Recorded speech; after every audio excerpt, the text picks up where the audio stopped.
It was a beautiful, serene day. My sweet daughter held my hand, looking up at me with a bright smile. My loving husband stood beside me, and I felt a deep sense of contentment.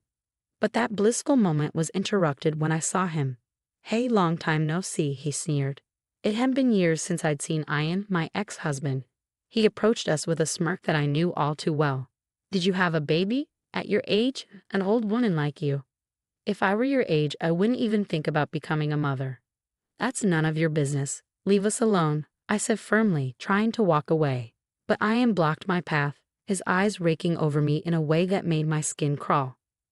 Then, as if he couldn't hold it in any longer, he burst into cruel laughter.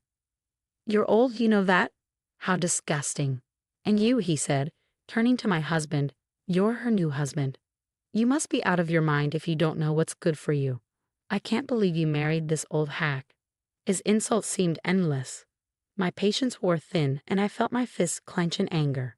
But before I could react, my husband, Wesley, who had been standing calmly beside me, spoke up.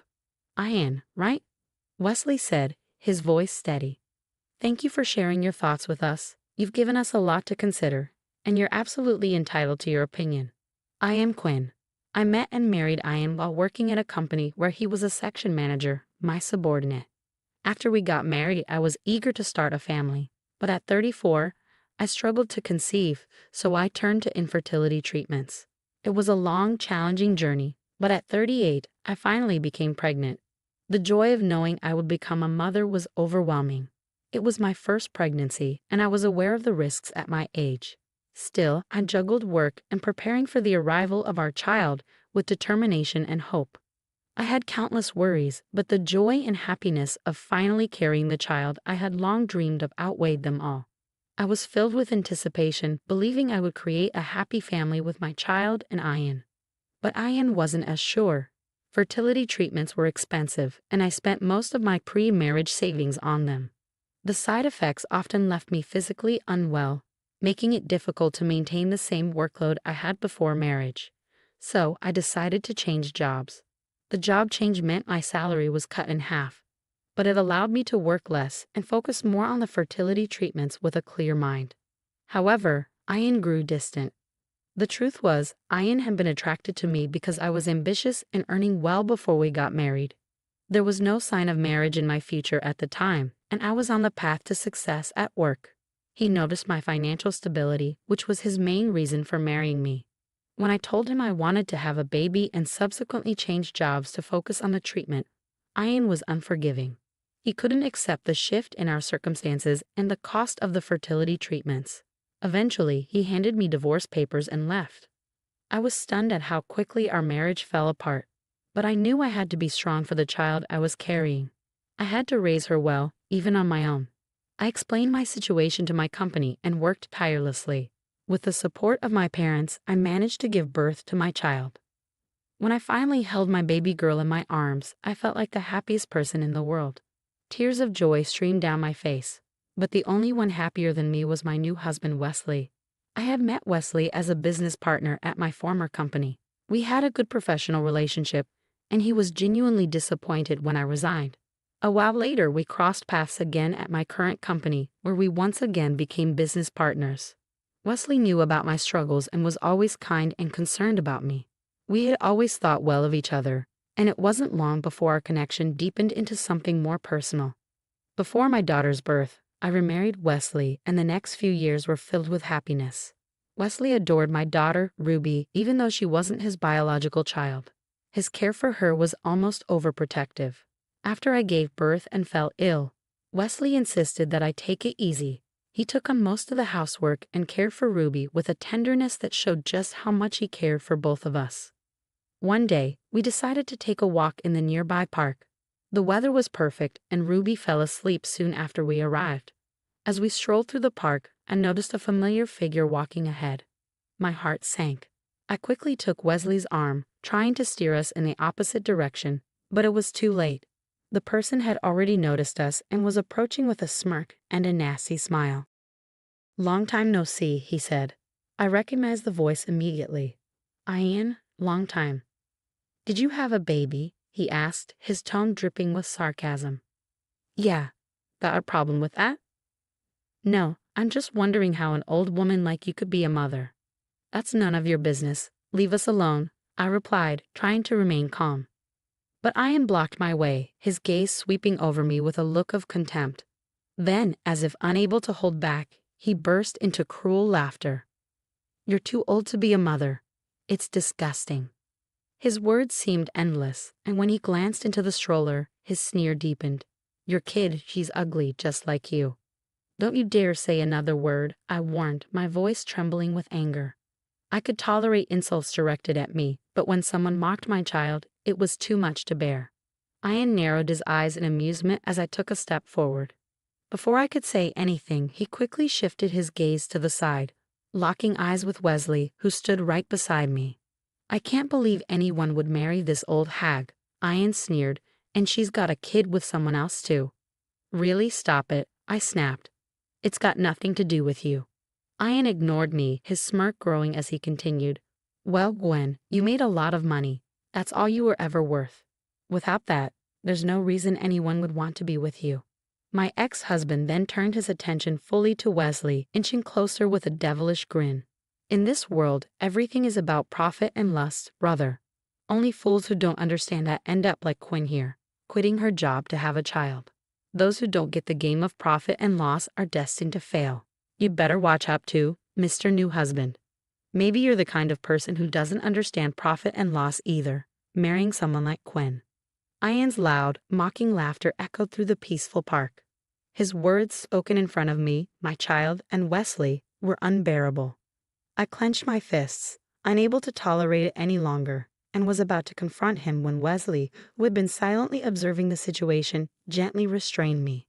Quinn, wait. Calm down, Wesley said softly. Wesley, I can't stay silent after being told something like that. I protested. I understand how you feel, he replied, his voice calm and steady, but violence isn't the answer. Wesley smiled at me reassuringly, and I slowly lowered my fist. Quinn, he asked gently, do you know this gentleman? He used to be one of my subordinates at the company I worked for. I replied, deliberately leaving out the fact that Ian was my ex-husband. I didn't want to admit that I had once been married to such a horrible person, but Wesley already seemed to understand. He smiled knowingly and nodded in understanding. So it was you, Wesley said calmly, then turned to me. Quinn, take care of Ruby for me, okay. He handed me the stroller and stepped forward, positioning himself between us and Ian. Wesley looked directly at Ian, his usual soft smile never wavering. Ian, right? Thank you for sharing your thoughts with us. You're absolutely right. Profit and loss are very important, not just financially, but also when it comes to the people in our lives. Sometimes it's wise to think in those terms. What you said is reasonable and important. Ian, misinterpreting Wesley's words, grinned even wider. Well, you're not as stupid as I thought you were. Then you shouldn't be with Quinn, you know better. He shot me a smug glance, then put his hand on Wesley's shoulder, assuming he had found an ally. But Wesley brushed Ian's hand away, continuing calmly.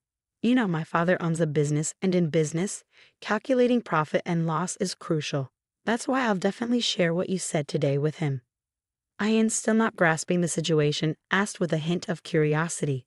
Is your father present?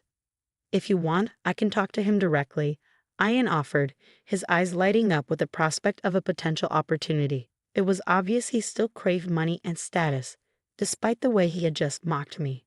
I was beyond amazed at how quickly he could shift his demeanor when he saw a chance to gain something. I know you're probably busy, Ian, so I'll let my father know. I'm sure he'll be in touch with you soon, Wesley replied smoothly. Well then, I'll leave you alone for today, Ian said, clearly satisfied with himself. With that, Wesley gently took Ruby and me by the hand and led us away. As we walked past Ian, he glanced down at me with a look that almost resembled pity. I couldn't help but feel a small pang of it for him as well, knowing that Wesley's offer wasn't what Ian imagined. Ian's naivety in taking it at face value was almost admirable. What Ian didn't realize was that Wesley's father was the president of a company that held significant sway over the firm Ian worked for. Wesley, although not working in his father's company at the moment, was gaining experience in the business world on his own. This was likely why Ian had no idea who Wesley really was. I had only learned about Wesley's background just before we got married, and his parents had been nothing but kind to me. When they found out I was pregnant with my ex-husband's child, they didn't reject me. Instead, they supported me through the challenges of raising Ruby, and Ruby quickly grew attached to them. It was heartwarming to see them play together, forming a bond that only deepened over time. If my father-in-law had heard what Ian said today, I knew there would be serious consequences. And as expected, the very next day, Ian went to work, only to be summoned by his furious boss. The president of the company, who happened to be my father-in-law, had personally complained to Ian's boss, calling him out by name. My father-in-law, well aware of the circumstances surrounding our divorce, was outraged. He wasted no time in making a phone call to Ian's superior, emphasizing Ian's poor attitude and the importance of properly educating employees. Ian had no idea what was coming, and it was clear he had underestimated the situation entirely. My son told me that one of your employees lectured him about the importance of profit and loss. You should carefully consider how much profit or loss you might incur from one person's mistake, my father-in-law had said to Ian's boss. When Ian's boss confronted him, Ian finally realized the gravity of the situation and decided to call me. "Hello, Quinn. I'm sorry," came Ian's voice over the phone. I was taken aback by the unexpected apology. I knew he might reach out eventually, but I hadn't expected it to happen so soon. The urgency in his voice was clear as he continued to apologize repeatedly. "I'm really sorry. Please forgive me," he pleaded. "Forgive you?" I thought to myself. "After you mocked us like that? What's wrong?" I asked, a hint of sarcasm in my tone. "Did you hear from my father-in-law?" I could hear him choke on the other end, clearly unsettled.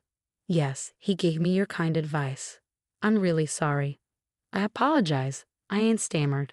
"I'd like to apologize to your current husband and the president in person." "Did your boss tell you to do this?" I asked, seeing right through his sudden remorse. "Yes," he admitted, sounding desperate. "I was told not to return to the company until I apologize in person and get your forgiveness.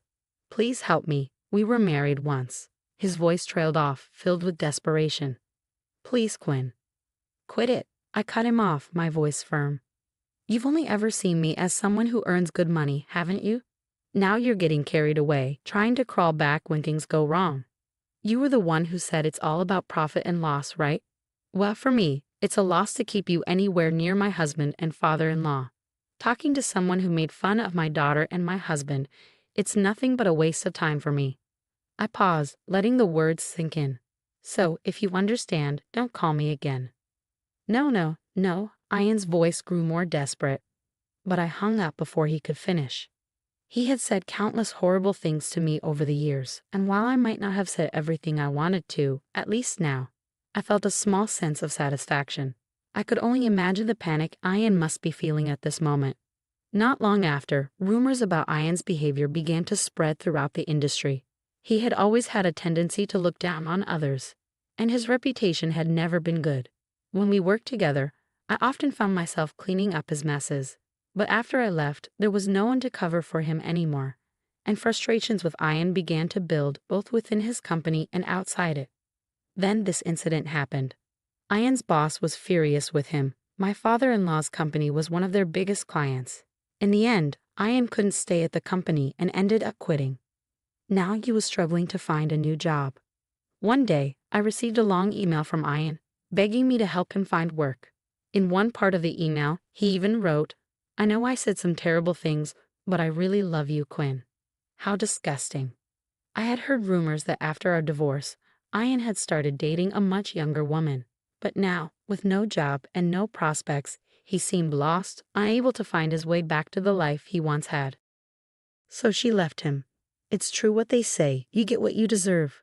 Ian kept sending me emails, insisting, "I want you to help me because it's your fault I'm in this pitiful situation," or claiming, "You should help me because I still love you." It's the very definition of karmic retribution. I've been ignoring all the emails, but lately the frequency has been increasing. I'm seriously considering blocking him altogether.